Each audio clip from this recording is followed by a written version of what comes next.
Alors, nous allons poursuivre notre étude sur l'Épître aux Romains. Donc, nous avons vu les 8 premiers chapitres et nous allons pouvoir lire. On peut lire à l'entier le chapitre 9.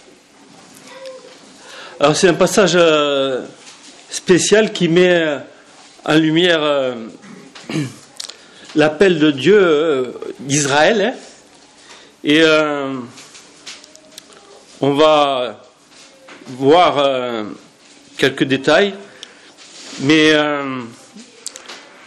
pour mieux comprendre ce que veut dire Paul dans ce chapitre, il faudrait aussi lire le chapitre 10 et le chapitre 11. Alors, nous verrons ces chapitres une autre fois. J'aurais tendance à vouloir puiser dans le chapitre 10, chapitre 11, mais donc c'est pas la peine, ou alors disons que ça sera plus tard pour préciser. Mais donc c'est des chapitres, ces 3 chapitres, 9, 10 et 11, ils sont bien à étudier ensemble, en étude biblique, alors peut-être même verset par verset. Et donc là, on apprend les desseins de Dieu sur le salut. Donc nous allons commencer cette lecture. Et on finira au chapitre 10, verset 1. « Je dis la vérité en Christ, je ne mens point. Ma conscience m'en rend témoignage par le Saint-Esprit. J'éprouve une grande tristesse et j'ai dans le cœur un chagrin continuel, car je voudrais moi-même être anathème et séparé de Christ pour mes frères, mes parents selon la chair, qui sont les Israélites, à qui appartiennent l'adoption, la gloire, les alliances, la loi, le culte, les promesses et les patriarches, et de qui est issu, selon la chair, le Christ qui est au-dessus de toutes choses, Dieu béni éternellement. Amen. Ce n'est point à dire que la parole de Dieu soit restée sans effet, car tous ceux qui descendent d'Israël ne sont pas d'Israël. Et bien qu'ils soient la postérité d'Abraham, ils ne sont pas tous ses enfants. Mais il est dit, en Isaac sera nommé pour toi une postérité. C'est-à-dire que ce ne sont pas les enfants de la chair qui sont enfants de Dieu, mais que ce sont les enfants de la promesse qui sont regardés comme la postérité. Voici en effet la parole de la promesse, je reviendrai à cette même époque, et Sarah aura un fils. Et de plus, il en fut ainsi de Rebecca, qui conçut seulement d'Isaac notre père, car les enfants n'étaient pas encore nés, et il n'avait fait ni bien ni mal, afin que le dessein d'élection de Dieu subsiste, sans dépendre des œuvres, et par la seule volonté de celui qui appelle. Il fut dit à Rebecca, l'aîné sera assujetti au plus jeune, selon qu'il est écrit, j'ai aimé Jacob, et j'ai haï Ésaü. Que dirons-nous donc? Y a-t-il un Dieu de l'injustice? Loin de là. Car il dit à Moïse, je ferai miséricorde à qui je fais miséricorde, et j'aurai compassion de qui j'ai compassion. Ainsi donc, cela ne dépend ni de celui qui veut, ni de celui qui court, mais de Dieu qui fait miséricorde. Car l'Écriture dit à Pharaon, je t'ai suscité à dessein pour montrer en toi ma puissance, et afin que mon nom soit publié par toute la terre. Ainsi, il fait miséricorde à qui il veut, et il endurcit qui il veut. Tu me diras, pourquoi blâme-t-il encore? Car qui est-ce qui résiste à sa volonté? Ô homme, toi plutôt, qui es-tu pour contester avec Dieu? Le vase d'argile dira-t-il à celui qui l'a formé, pourquoi m'as-tu fait ainsi? Le potier n'est-il pas maître de l'argile pour faire avec la même masse un vase d'honneur et un vase d'un usage vil? Et que dire si Dieu, voulant montrer sa colère et faire connaître sa puissance, a supporté avec une grande patience des vases de colère formés pour la perdition? Et s'il a voulu faire connaître la richesse de sa gloire envers des vases de miséricorde qu'il a d'avance préparés pour la gloire? Ainsi, il nous a appelés, non seulement d'entre les Juifs, mais encore d'entre les païens. Selon qu'il le dit dans Osée, j'appellerai mon peuple celui qui n'était pas mon peuple, et bien-aimé, celle qui n'était pas la bien-aimée. Et là où on leur disait, vous n'êtes pas mon peuple, ils seront appelés fils du Dieu vivant. Ésaïe de son côté s'écrit au sujet d'Israël, quand le nombre des fils d'Israël serait comme le sable de la mer, un reste seulement sera sauvé. Car le Seigneur exécutera pleinement et promptement sur la terre ce qu'il a résolu. Et comme Ésaïe l'avait dit auparavant, si le Seigneur des armées ne nous avait laissé une postérité, nous serions devenus comme Sodome, nous aurions été semblables à Gomorrhe. Que dirons-nous donc? Les païens qui ne cherchaient pas la justice ont obtenu la justice qui vient de la foi, tandis qu'Israël, qui cherchait une loi de justice, n'est pas parvenu à cette loi. Pourquoi? Parce qu'Israël l'a cherché non par la foi, mais comme provenant des œuvres. Ils se sont heurtés contre la pierre d'achoppement, selon qu'il est écrit, « Voici, je mets en Sion une pierre d'achoppement et un rocher de scandale. Et celui qui croit en lui ne sera point confus. Frères, le vœu de mon cœur et ma prière à Dieu pour eux, c'est qu'ils soient sauvés. » Alors, on avait vu tous les chapitres jusqu'à maintenant, hein, et on avait vu que Paul a démontré dans les premiers chapitres que les Juifs sont aussi coupables que les païens devant Dieu. Alors, eux qui sont le peuple élu de Dieu. Donc, pour un Juif, Dieu ne s'adresse pas aux païens. Et pour les Juifs, ils se disent, Dieu m'est favorable. Alors, Paul avait fait la distinction, mais il avait dit, les païens sont coupables devant Dieu et les Juifs sont coupables devant Dieu. Tous les hommes sont pécheurs et tous sont sauvés par la foi en Jésus-Christ. On peut rappeler juste quelques passages précédents. Donc, celui qui est peut-être le plus connu, c'est dans Romains 1, versets 16 et 17. Car je n'ai point honte de l'évangile. C'est la puissance de Dieu pour le salut de quiconque croit. Du juif premièrement, puis du grec. Parce qu'en lui est révélée la justice de Dieu par la foi et pour la foi. Selon qu'il est écrit, le juste vivra par la foi. Et il y a un autre passage, qui résume bien toute l'épître de Romains. Alors c'est Romains 3, versets 21 à 24. Mais maintenant, sans la loi, est manifestée la justice de Dieu, à laquelle rendent témoignage la loi et les prophètes. Justice de Dieu par la foi en Jésus-Christ pour tous ceux qui croient. Il n'y a point de distinction, car tous ont péché et sont privés de la gloire de Dieu. Et ils sont gratuitement justifiés par sa grâce, par le moyen de la rédemption qui est en Jésus-Christ. Voilà la bonne nouvelle qui est bonne pour tous les hommes, soit juifs, soit grecs, soit païens, comme nous, d'origine, qui ne sont pas du peuple d'Israël. Et donc, c'est la grâce de Dieu, mais pour un juif, c'est difficile à comprendre et surtout à accepter.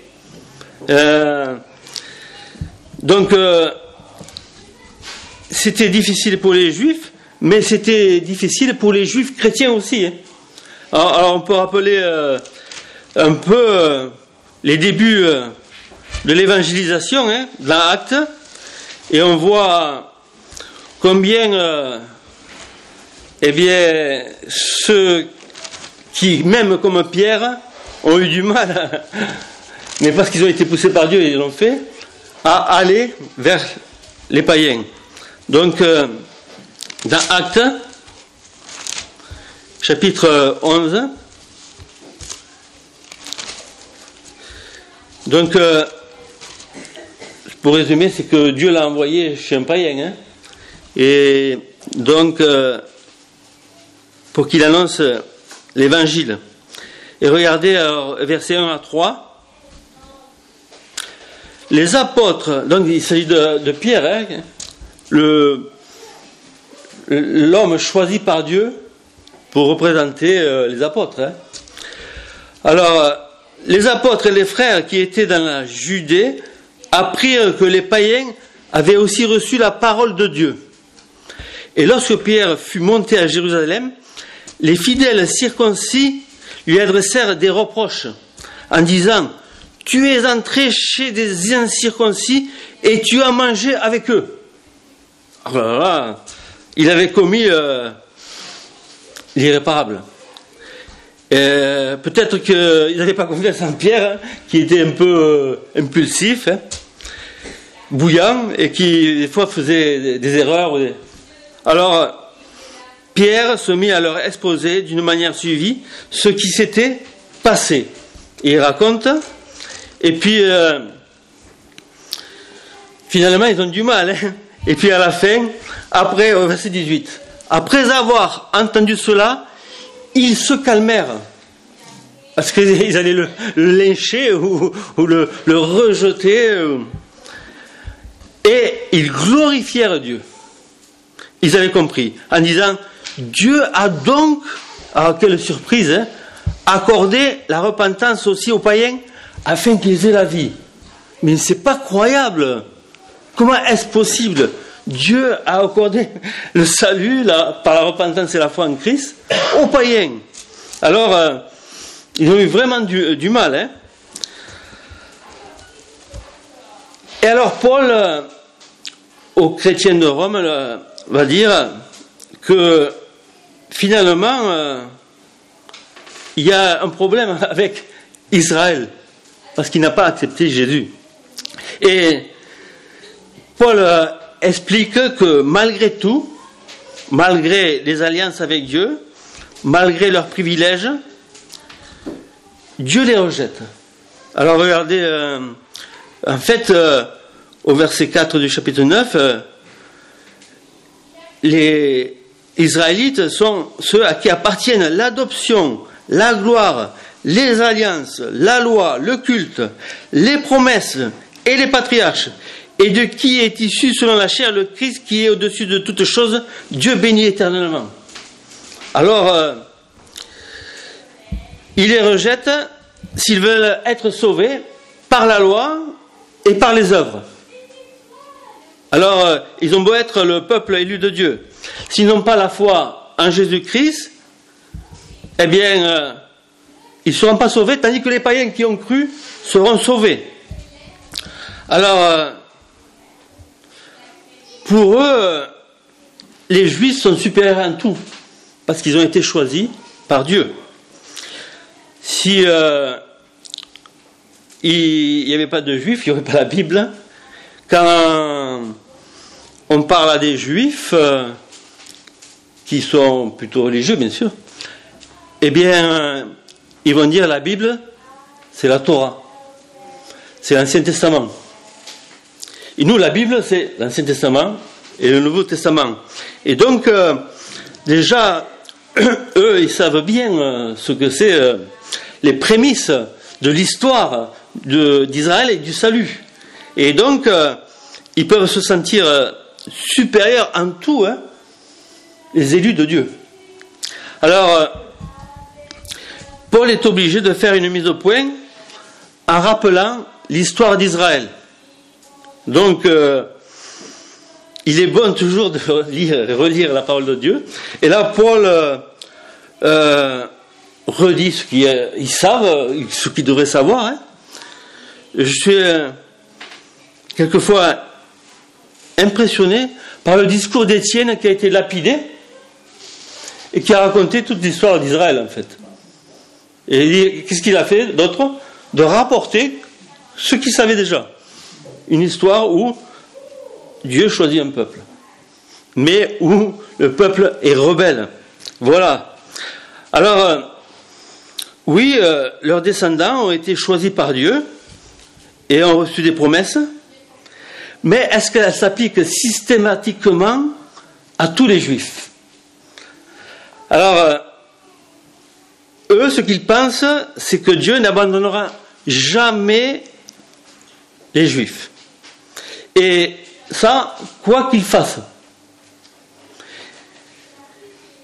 Pour nous, je pense que beaucoup de chrétiens pensent la même chose.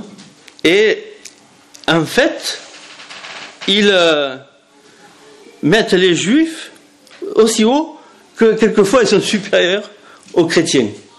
Mais en fait, le Seigneur nous montre que le salut est par la foi en Jésus-Christ. Alors pour eux, ils seront toujours protégés par Dieu. Par contre, tous les païens, eux, sont condamnés par Dieu. Donc, ce sont des impies. Donc, on l'a vu avec les chapitres précédents. Hein. Alors, ce qu'on peut voir dans la parole de Dieu, c'est que Dieu a toujours eu un plan de grâce pour sauver, pas que les Juifs, pas que les païens, mais tous les hommes de tous les temps. Et c'est son plan. Et pour les amener à la gloire, comme on avait vu. Alors, bien sûr, il a fait une alliance avec Abraham, Isaac et Jacob. Alors, Jacob est devenu Israël.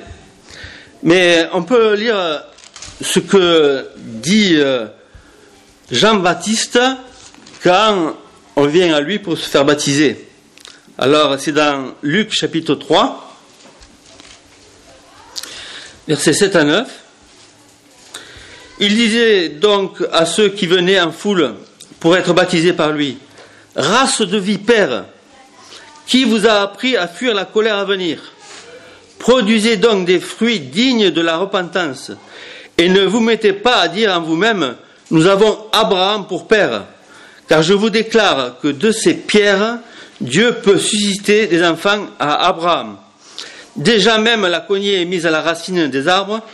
Tout arbre donc qui ne produit pas de bons fruits sera coupé et jeté au feu. » Alors voilà ce que dit Jean-Baptiste, qui est juif, qui est le plus grand des prophètes.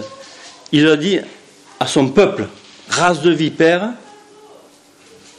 qui vous a appris à fuir la colère de Dieu. En fait, si vous continuez dans la même voie que jusqu'à présent, vous allez être jeté au feu, déraciné, jeté au feu. Donc, on voit qu'il y a un jugement contre ceux qui se croient à l'abri, justement, juste parce qu'ils ont été appelés par Dieu. Alors, regardez ce que dit le Seigneur aux Jean, dans l'évangile de Jean, au chapitre 8.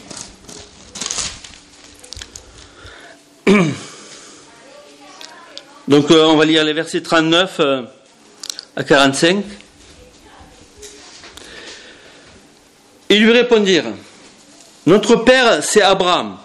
Jésus leur dit: si vous étiez enfant d'Abraham, vous feriez les œuvres d'Abraham. Mais maintenant, vous cherchez à me faire mourir, moi qui vous ai dit la vérité que j'ai entendue de Dieu. Cela, Abraham ne l'a point fait. Vous faites les œuvres de votre père. Ils lui dirent: nous ne sommes pas des enfants illégitimes, nous avons un seul père, Dieu. Jésus leur dit: si Dieu était votre père, vous m'aimeriez, car c'est de Dieu que je suis sorti et que je viens. Je ne suis pas venu de moi-même, mais c'est lui qui m'a envoyé. Pourquoi ne comprenez-vous pas mon langage? Parce que vous ne pouvez écouter ma parole. Vous avez pour père le diable, et vous voulez accomplir les désirs de votre père. Il a été meurtrier dès le commencement, et il ne se tient pas dans la vérité, parce qu'il n'y a pas de vérité en lui. Lorsqu'il profère le mensonge, il parle de son propre fond, car il est menteur et le père du mensonge. Et moi, parce que je dis la vérité, vous ne me croyez pas. On voit là quand même quelque chose d'immensément fort. Hein. Vous avez pour père le diable. Si j'annonce l'évangile à un juif et que finalement il me rejette, et s'il me rejette avec violence, je lui dis, vous avez pour père le diable. Alors là, qu'est-ce qui va se passer? Est-ce qu'il va rester impassible? Mais en fait, Jésus, au milieu de la foule, leur disait ça. Parce que ils n'écoutaient pas la parole qu'il leur adressait. Parce qu'ils le repoussaient, malgré tout le bien qu'il voulait leur faire et qu'il leur faisait. Donc, il y avait un jugement sur cette portion d'Israël. Parce que, eh bien, ils se croyaient les enfants d'Abraham, on pourrait dire intouchables, mais ils étaient justement sous le jugement à cause de leur état d'esprit, de leurs mauvaises actions aussi. Alors, là, on voit que Paul va dire que tous ne sont pas Israël, même s'ils viennent d'Israël. Alors regardez au verset 6 à 8 du chapitre 9 de Romains. Ce n'est point à dire que la parole de Dieu soit restée sans effet, car tous ceux qui descendent d'Israël ne sont pas Israël. Et bien qu'ils soient la postérité d'Abraham, ils ne sont pas tous ses enfants. Mais il est dit, en Isaac sera nommé pour toi une postérité. C'est-à-dire que ce ne sont pas les enfants de la chair qui sont enfants de Dieu, mais que ce sont les enfants de la promesse qui sont regardés comme la postérité. Abraham a reçu des promesses de la part de Dieu, ainsi qu'Isaac. Alors Isaac a reçu des promesses, mais pas Ismaël, qui était fils d'Abraham. Et Abraham a eu d'autres enfants aussi. Ils n'ont pas eu les promesses. C'est Isaac qui a eu la promesse. Isaac a eu Jacob et Ésaü. Et c'est Jacob qui a eu la promesse. C'est pas Ésaü. Donc, voilà. Il y a Dieu qui a un plan et qui, voilà, dit, je choisis telle personne pour l'accomplir. Et donc, en fait, Ismaël a eu d'autres promesses, ceux qui étaient issus d'Abraham aussi. Ésaü a eu des promesses, mais il était quand même dans ses promesses sous le joug de Jacob. Hein. Et donc, c'est Jacob qui a reçu les promesses de Dieu.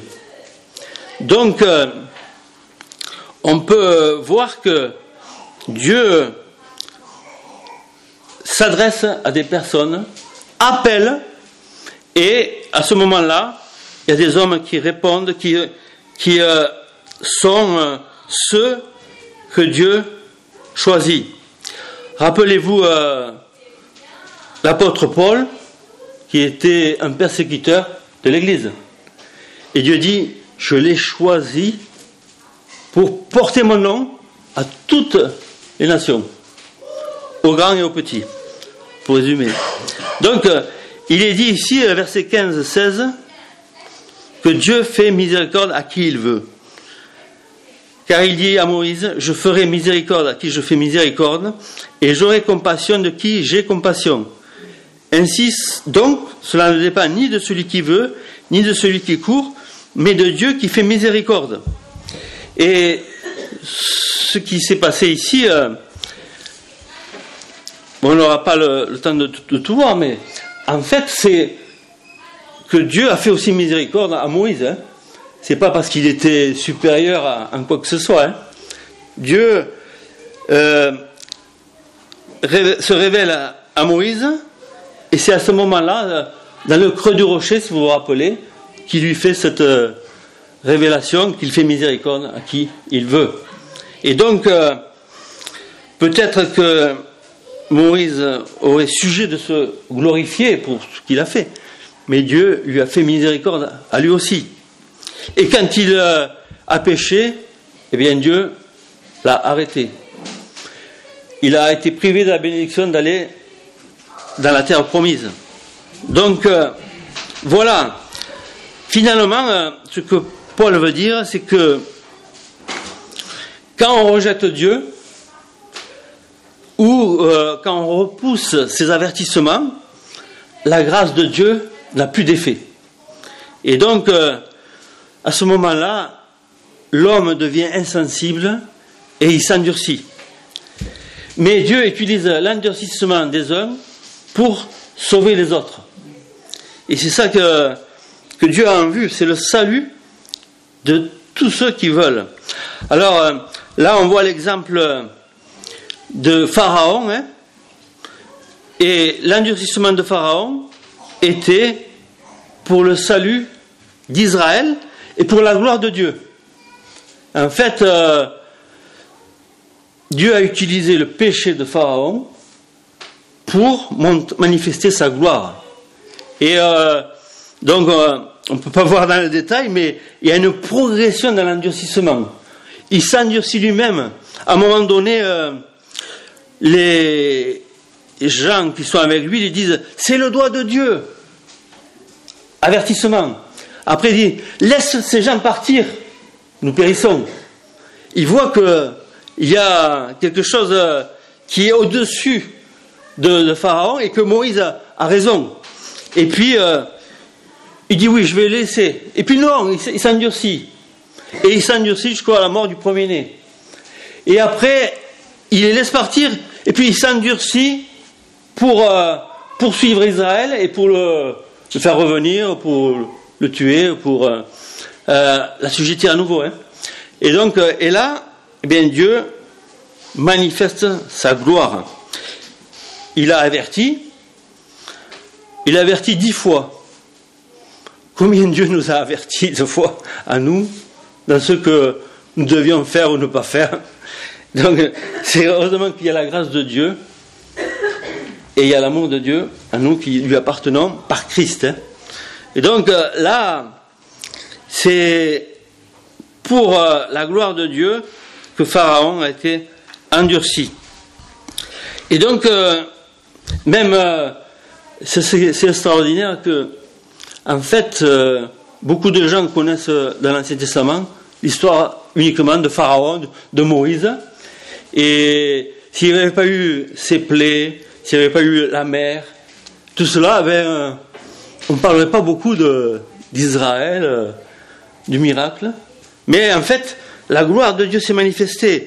La terreur s'est propagée partout et ça a été permis que Israël prenne possession de la terre promise. Donc voilà pourquoi ça s'est passé comme ça. Mais en fait, Dieu laisse les hommes à leur folie. Tous les hommes sont pécheurs et on voit combien il en faut peu pour qu'un homme qui ne croit pas s'endurcisse. C'est incroyable comment on peut tout faire pour quelqu'un, pour qu'il entende l'évangile, pour qu'il l'approuve, et puis il s'endurcit. Et puis quand il s'endurcit, et on ne le comprend pas, c'est d'une manière terrible des fois. On se dit, est-ce que même on n'est pas en danger? Qu'est-ce que je fais pour qu'il s'endurcisse comme ça? Alors de nos jours, les juifs religieux, un peu comme autrefois, hein, pensent qu'ils sont le peuple élu, quoi qu'ils fassent. Donc, si vous voyez un juif religieux, il n'y a pas plus convaincu que lui, hein, et les autres sont dans l'erreur d'une manière, disons, c'est un anathème. Hein, c'est franchement, les autres ne comptent pas, peut-être en tant qu'homme. Et donc, là, les juifs religieux se disent, nous, on est sur la chair de Moïse. Voilà. Nous, on peut comprendre mieux les choses. Et certains chrétiens pensent qu'ils sont une autorité en matière de connaissance de la Bible. C'est quelque chose que j'ai constaté souvent, hein, que un juif qui est religieux, bien sûr, connaît mieux la Bible. Alors c'est vrai qu'il va connaître peut-être l'histoire, hein, et peut-être aussi, voilà, il va connaître les traditions et tout cela, et aussi ils connaissent l'hébreu. Alors ils peuvent exceller dans cette langue qui est peu enseignée, surtout en France, hein. Et donc il est difficile d'apprendre l'hébreu, hein. Moi j'ai étudié l'hébreu pendant 3 ans, mais à petite dose, hein. C'était intensif, mais un peu de temps chaque fois. Et donc c'était difficile de pouvoir assimiler. Alors il y en a qui étaient doués, hein. Et donc il y a un élève qui était avec moi, qui après a voulu améliorer. Il est allé à la Sorbonne pour apprendre des cours d'hébreu et d'araméen, parce qu'il y a un peu d'araméen dans la Bible. Et donc il est allé là, et même notre professeur, qui était un missionnaire américain, et bien lui aussi il allait à la Sorbonne. Je ne sais pas s'il faisait une thèse ou quoi, mais c'était pour aussi s'améliorer, et pour qu'on dise qu'il est capable d'enseigner l'hébreu. Et donc voilà, ça c'est le fait est que un rabbin il va lire couramment sa Bible en hébreu. Donc on va avoir ce respect là pour lui, mais il sera quand même dans les ténèbres, c'est ça qu'il faut savoir. Et peut-être que vous avez déjà lu un peu ou beaucoup la Bible Chouraki. Alors c'est un juif, Chouraki, érudit, qui a traduit la Bible, et donc c'est un peu à la manière hébraïque, et à sa manière aussi surtout. Et donc si vous la lisez, elle est plutôt compliquée et pas très juste. Et donc en fait vous ne comprenez pas le message qui est donné clairement. Alors et il a traduit aussi le Coran, hein. C'est un érudit qui venait d'Afrique du Nord aussi. Et donc finalement c'est un peu un succès d'estime, une reconnaissance que on veut leur donner, mais en fait qu'ils ne méritent pas, parce qu'ils n'ont pas compris le message. Tous ceux qui sont d'Israël ne sont pas fils d'Israël, enfants d'Israël. Tous ceux qui sont d'Abraham ne sont pas enfants d'Abraham, parce qu'ils ne croient pas en Christ. Donc on peut beaucoup apprendre de la tradition avec les Juifs. Malheureusement, ils s'écartent beaucoup de la Bible. Alors surtout avec les commentaires qu'ils ont écrits, ou qu'ils ont écrits dans le passé, ou qu'ils écrivent. Mais si vous avez le Talmud, alors le Talmud, en livre, c'est une vraie bibliothèque, hein. Vous avez, peut-être que vous n'aurez pas d'une vie pour le lire en entier. Si vous n'avez pas commencé tôt, c'est trop tard. Mais je crois qu'il existe des résumés du Talmud, hein. Mais le Talmud, c'est des livres, hein. Je sais parce que j'avais un ami qui l'avait. Un ami en Suisse. Alors, donc, ces commentaires-là n'amènent pas à Jésus-Christ. Donc, voilà où c'est qu'on en est. Et il ne faut pas trop mettre les Juifs sur un piédestal. C'est les chrétiens qu'il faut mettre sur un piédestal. Alors, on peut voir aussi les Juifs chrétiens. Et donc, quand on rencontre des Juifs chrétiens, on pourrait penser qu'ils sont supérieurs à nous, qui sont d'origine païenne. Et disons qu'on a du respect parce qu'ils font partie de cette lignée. Mais finalement, c'est une erreur. Ils ne sont pas supérieurs à nous, hein. On a reçu Christ et eux l'ont reçu aussi, de la même manière.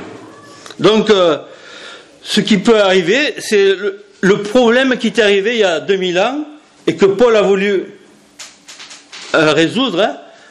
Il a fait en avertissant les chrétiens, en écrivant, en disant attention de ne pas judaïser, c'est-à-dire d'adopter des coutumes de la loi, des coutumes juives, vous qui êtes chrétiens païens, et faire un amalgame en pensant que c'est nécessaire. Donc, c'était le problème des premiers chrétiens du temps de Paul, et il a été réglé. Et donc, quand on revient chez les chrétiens messianiques, eh bien, à ce moment-là, on aurait tendance à accepter les coutumes, ce qui est de la loi, ce qui est conforme à ce qu'un juif peut pratiquer.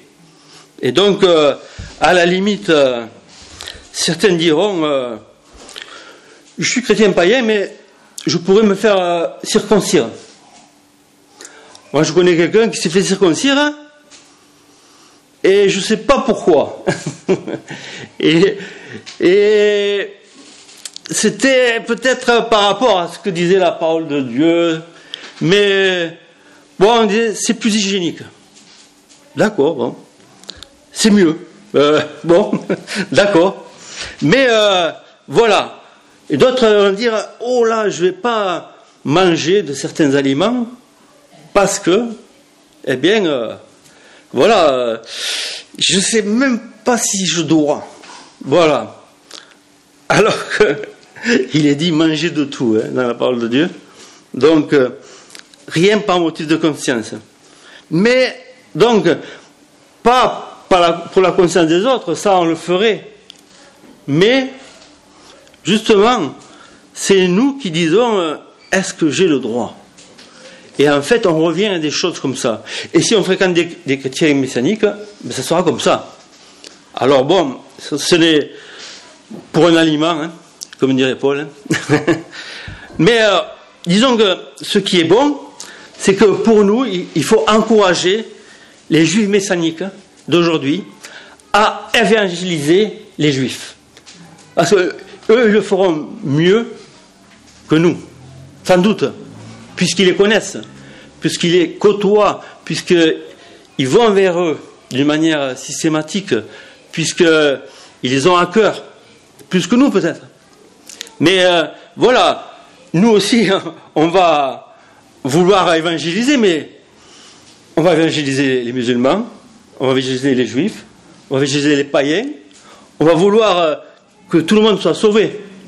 Eh bien, peut-être que justement, on peut encourager les juifs messianiques à ce qu'ils annoncent l'évangile efficacement aux autres juifs.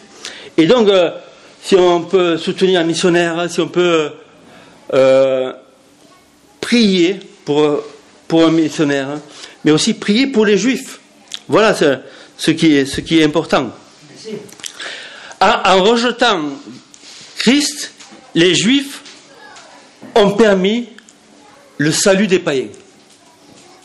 Ils ont permis notre salut à nous. Et donc, on peut lire un passage dans Jean chapitre 12, verset 37 à 43. Malgré tant de miracles qu'ils avaient faits en leur présence, ils ne croyaient pas en lui, afin que s'accomplisse la parole qu'Ésaïe, le prophète, a prononcée. Seigneur, qui a cru à notre prédication? Et à qui le bras du Seigneur a-t-il été révélé? Aussi, ne pouvaient-ils croire, parce qu'Ésaïe a dit encore, il a aveuglé leurs yeux et il a endurci leur cœur, de peur qu'ils ne voient des yeux, qu'ils ne comprennent du cœur, qu'ils ne se convertissent et que je ne les guérisse. Ésaïe dit ces choses lorsqu'il vit sa gloire et qu'il parla de lui. Cependant, même parmi les chefs, plusieurs crurent en lui, mais à cause des pharisiens, ils n'en faisaient pas l'aveu, dans la crainte d'être exclus de la synagogue, car ils aimèrent la gloire des hommes plus que la gloire de Dieu. Et disons, voilà, c'est souvent ce qui fait que les Juifs ne se tournent pas vers Christ. C'est parce qu'ils ont peur d'être rejetés par leur famille. Comme nous, on a peur d'être rejeté par notre famille quand on se convertit, pareil. Hein. Et puis, un musulman qui se convertit, voilà, encore plus. Hein. Mais donc, il y a ceux qui acceptent. Et donc, nous pouvons nous réjouir que Dieu veut sauver les Juifs, encore aujourd'hui. Mais que ceux-ci ne sont pas plus privilégiés que d'autres, puisqu'ils sont endurcis pour l'instant. Hein. Donc, on verra chapitre 9 et 10. Hein. Mais je vais vous raconter quelque chose. Alors, il y a plus de 40 ans,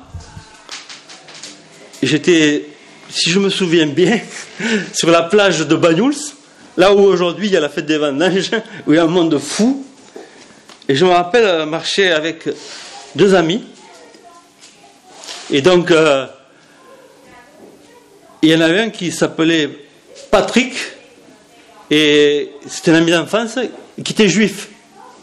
Et donc, on avait lu la Bible.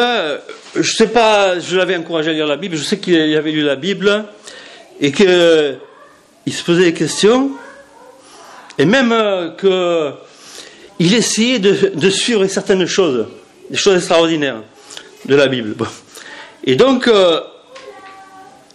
cet ami, je lui ai annoncé l'évangile. Hein. Et à côté de lui, il y avait une autre personne, un autre Patrick. C'était 2 Patrick, un d'origine juive et l'autre païen. Et le païen, eh bien, lui, il commençait à lire des choses païennes, la sagesse des Égyptiens, des Tibétains, etc. Donc, on était dans la recherche. Et donc, moi, j'avais annoncé l'évangile. Et puis, je lui ai dit, cet ami juif était plutôt sympathisant, croyant. Et puis, je lui ai dit, je m'étonne que de nos jours, on ne croit pas en Dieu. Que les gens rejettent la Bible, ou des choses comme ça, je dis.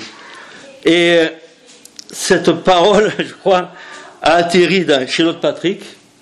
Et finalement, c'est lui qui s'est converti, Patrick Nadal, et il s'est fait baptiser le même jour que moi. Et donc, c'est lui dont on a parlé tout à l'heure, qui témoignait, donc qui témoigne toujours.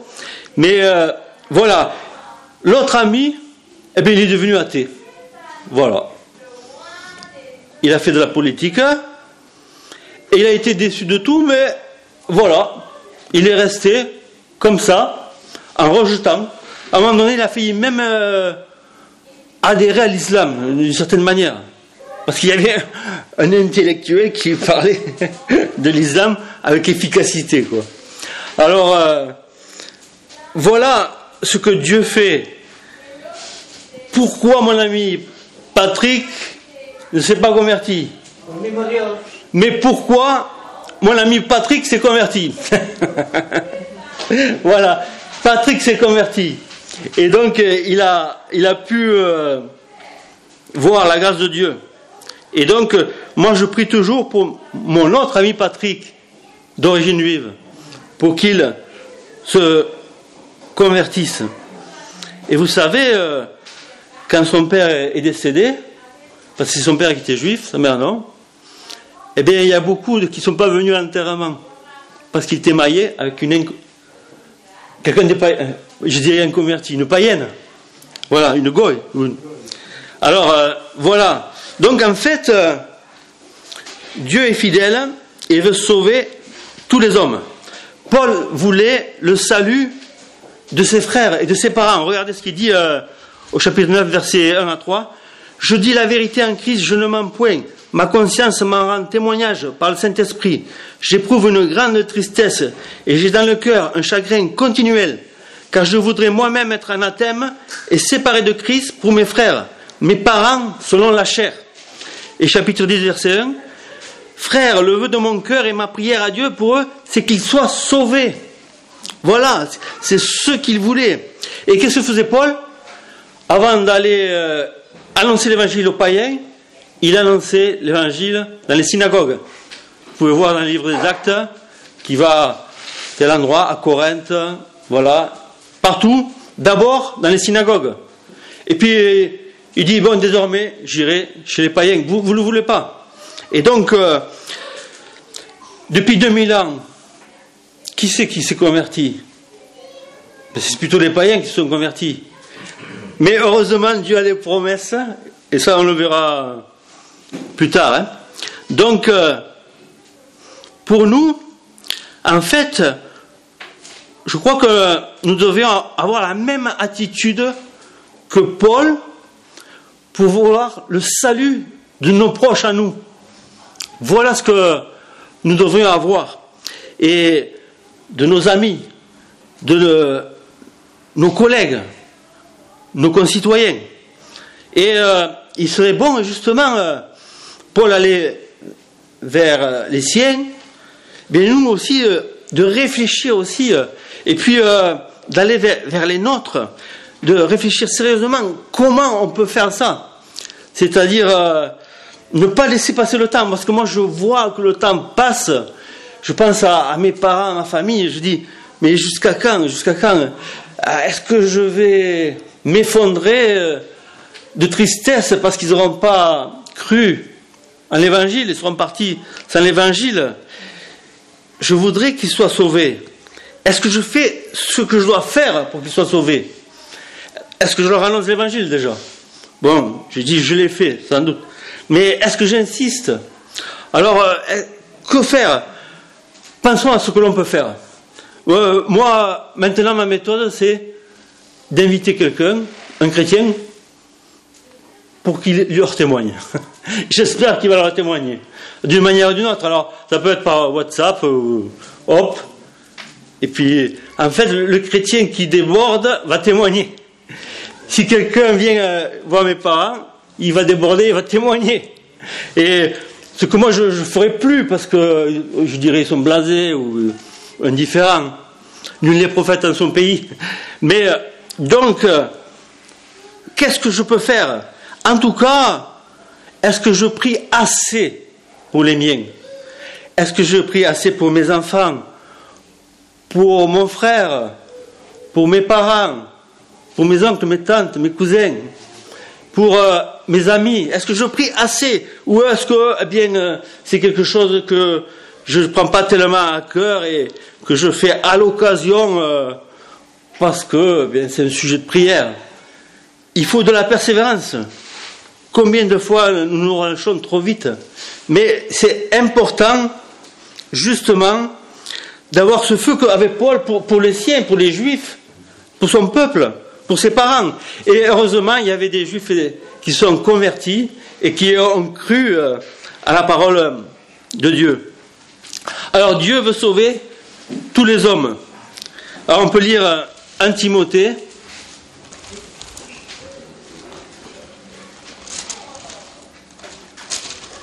Est-ce qu'il veut sauver les Juifs? Oui. Est-ce qu'il veut sauver les païens? Oui. 1 Timothée 2,4, il est dit: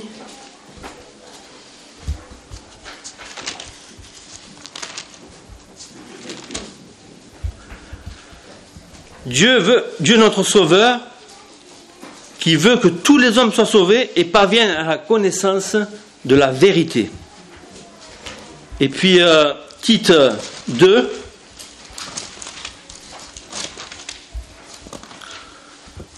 « 11 à 14, car la grâce de Dieu, source de salut pour tous les hommes, a été manifestée.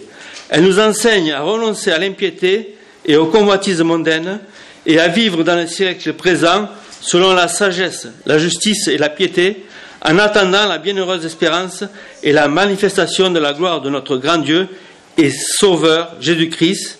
Il s'est donné lui-même pour nous, afin de nous racheter de toute iniquité et de se faire un peuple qui lui appartienne, purifié par lui et zélé pour les bonnes œuvres. » Alors, peut-être que nous sommes toujours hésitants à annoncer l'évangile, mais c'est par la foi qu'on peut transporter des montagnes, et aussi c'est par la foi que nous serons honorés par Dieu. Dieu appréciera que nous agissions avec foi, pour apporter Christ. Alors, regardez ce que le Seigneur dit aux centeniers dans Matthieu 8, 10 à 12. Après l'avoir entendu, Jésus fut dans l'étonnement et il dit à ceux qui le suivaient, « Je vous le dis en vérité, même en Israël, je n'ai pas trouvé une aussi grande foi. Or, je vous déclare que plusieurs viendront de l'Orient et de l'Occident et seront à table avec Abraham, Isaac et Jacob dans le royaume des cieux. Mais les fils du royaume seront jetés dans les ténèbres du dehors où il y aura des pleurs et des grincements de dents. » Et puis dans Luc 14, 15,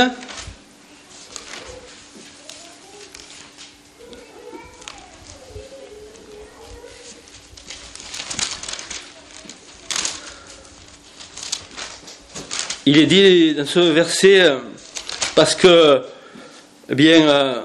Jésus était là pour annoncer les choses qui allaient venir. Il dit, un de ceux qui étaient à table, après avoir entendu ces paroles, dit à Jésus, « Heureux celui qui prendra son repas dans le royaume de Dieu. » Alors j'aimerais terminer par un passage dans Luc 13, versets 23 à 30. Quelqu'un lui dit, « Seigneur, n'y a-t-il que peu de gens qui soient sauvés ?» Il leur répondit, « Efforcez-vous d'entrer par la porte étroite, car je vous le dis, beaucoup chercheront à entrer et ne le pourront pas. Quand le maître de la maison se sera levé et aura fermé la porte, et que vous, étant dehors, vous commencerez à frapper à la porte en disant, « Seigneur, Seigneur, ouvre-nous », il vous répondra, « Je ne sais d'où vous êtes. » Alors vous vous mettrez à dire, « Nous avons mangé et bu devant toi, et tu as enseigné dans nos rues. » Et il répondra, « Je vous le dis, je ne sais d'où vous êtes. Retirez-vous de moi, vous tous, ouvriers d'iniquité. » C'est là qu'il y aura des pleurs et des grincements de dents, quand vous verrez Abraham, Isaac et Jacob, et tous les prophètes dans le royaume de Dieu, et que vous serez jetés dehors. Il en viendra de l'Orient et de l'Occident, du Nord et du Midi, et ils se mettront à table dans le royaume de Dieu. Et voici, il y en a des derniers qui seront les premiers, et les premiers qui seront les derniers. Voilà l'invitation que fait le Seigneur. Et quelquefois, je pense, peut-être c'est vaniteux, mais de dire, je fais un stand sur le marché, et finalement, il y a des gens, d'autres marchands, des marchands, qui n'ont jamais regardé ma table. Peut-être il y en a qui n'ont jamais, après tant d'années, ils n'ont jamais regardé. Ils sont passés, ils ont dit, bon, voilà. Ah, c'est lui, bon, voilà. Et puis, des gens de Banyuls qui disent, ah oui, c'est lui, ah, c'est le témoin de Jéhovah, celui-là. Ou... Voilà. Et puis, qui n'ont jamais voulu savoir ce que je croyais. Ou... Puis, je pense qu'un jour, eh bien, ils diront, mais on le connaît, lui, c'est un Bagnoulin, on le connaît bien, on le voyait tous les jeudis au marché. Ah ouais, d'accord. Ça ne change rien. Et donc, voilà, l'invitation, elle est pour tous les hommes, juifs ou païens, et Dieu sauvera celui qui croit en Christ, soit juif, soit païen. À nous d'annoncer l'évangile à tous. Nous allons prier. Oui, Père Céleste, sans toi nous ne pouvons rien faire, mais avec toi tout est possible, et c'est toi qui nous envoies pour annoncer l'évangile. Aide-nous à le faire sans distinction de personne. Seigneur, toi tu ne fais pas de considération de personne. Interviens, sauve les âmes, Seigneur. Nous aimerions qu'il y ait des juifs qui se tournent vers toi, mais nous aimerions aussi que nos proches, ceux que nous côtoyons, se tournent vers toi, Seigneur. Aide-nous, Seigneur. Que devons-nous faire? Que nous puissions être fidèles, persévérants, et que, Seigneur, nous puissions insister de la manière que tu veux, par ton Saint-Esprit. Seigneur, sauve encore autour de nous, nous t'en supplions, et viens bientôt. Au nom du Seigneur Jésus-Christ. Amen.